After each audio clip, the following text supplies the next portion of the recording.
Alright, let's review over this problem and find the work, heat, and thermal energy done by each process from 1 to 2, 2 to 3, and 3 to 1. Let's see. So first we can classify these as 1 to 2 as isobaric, 2 to 3 is ischoric, and 3 to 1 as adiabatic. Okay, so let's find the work,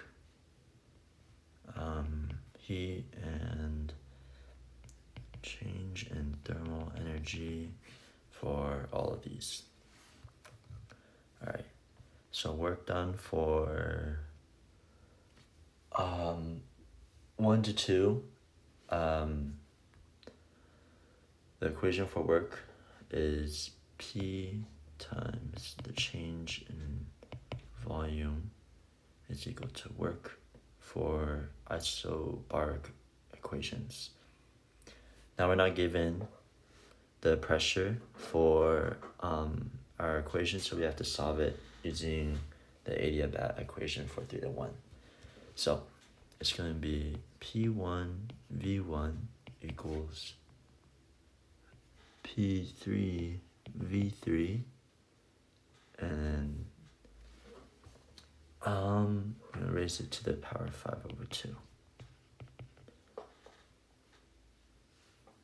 Alright, now the pressure is going to be 100 times 600, 5 over 2 equals P1 times 100 over 5 over 2. Solve for that. P1 is going to equal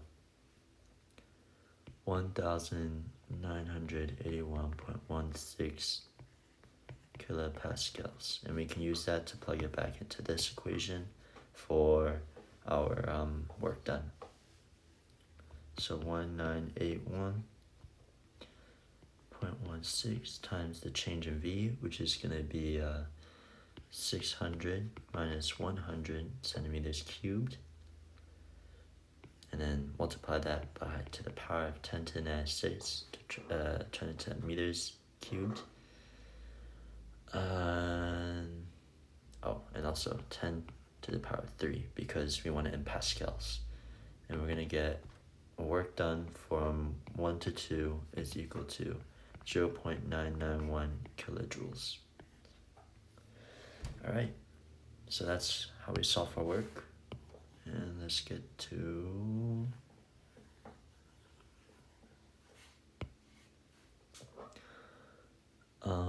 heat. So heat in isobaric equations is given by Q equals NCP delta T, and we know that our CP is given by 5 over 2 times R, since this is this is a monoatomic gas, by the way. Monoatomic, yeah. So monoatomic requires us to use the number of moles times 5 over 2 times the gas constant times delta T, which is equal to 5 over 2 P times V2 minus V1.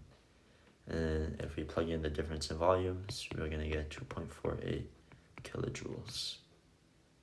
Okay, and then the change in E is just equal Q minus W for isobaric, and then that's going to be 1.48. If we do the prior one, which was 0.991 minus 2.48 minus 0.991 is equal to our change in thermal energy. Okay, let's move on to the work for process 2 to 3. All right, so since isochoric equations do not change in volume, the work is going to remain 0 for process 2 to 3.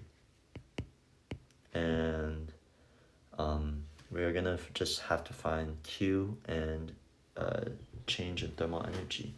So Q is given by NCV delta T, right? And then since it is a monoatomic gas, we can use the equation N times 3/2 times the ideal gas constant times the change in T. And that is going to become the 3/2 times, you can rewrite it as 3/2 times V times P2 minus P1. And then plugging in the equations, we get, let's see, 3/2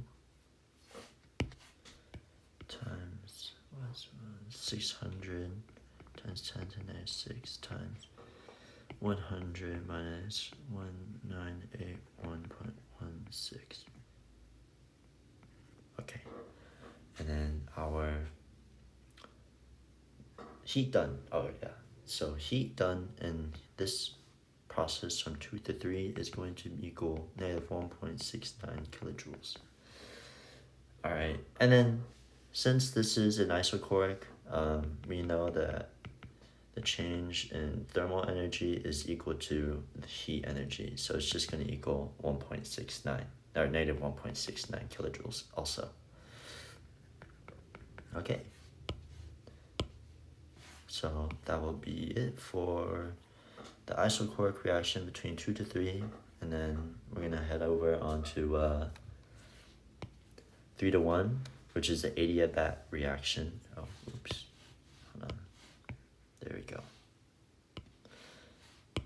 Alright, so adiabatic reactions are a little bit more complicated than the isochoric and isobaric reactions, but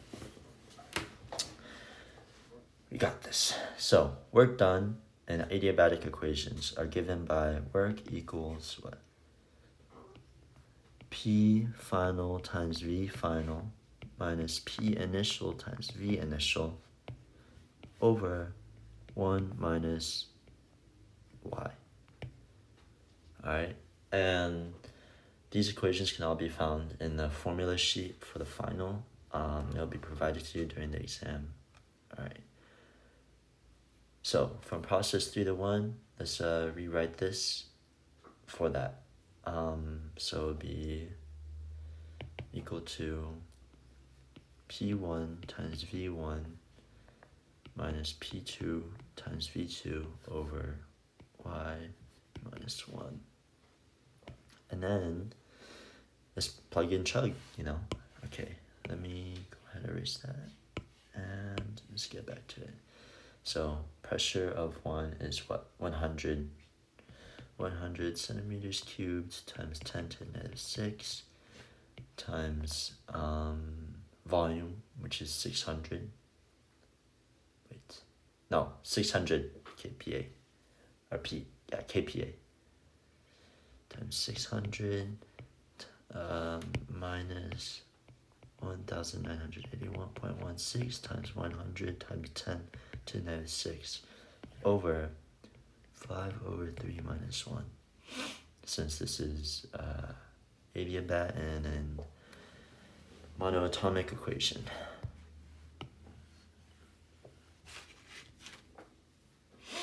Let's go ahead and solve, and our work done is equal to negative 0.207 kilojoules. And adiabatic processes from the 3 to 1, all adiabatic processes have no heat. They have no heat. So heat is going to equal 0, and the change in thermal energy is going to equal the work. So it'll be negative 0. Apologies. 0.207. 0.207 kilojoules. Great. Let's get that erased out of here. All right, and then let's just add on the efficiency for our system. So we're gonna find the summation of all the work done and divide it by Q. So the equation for efficiency is given by W net over Q. All right, and we know that from our previous equations, it's going to be 0.991 plus 0 plus minus 0.207 over 2.48. Sum all those and divide, you get our efficiency is equal to 0.316, which is equal to 31.6% efficiency.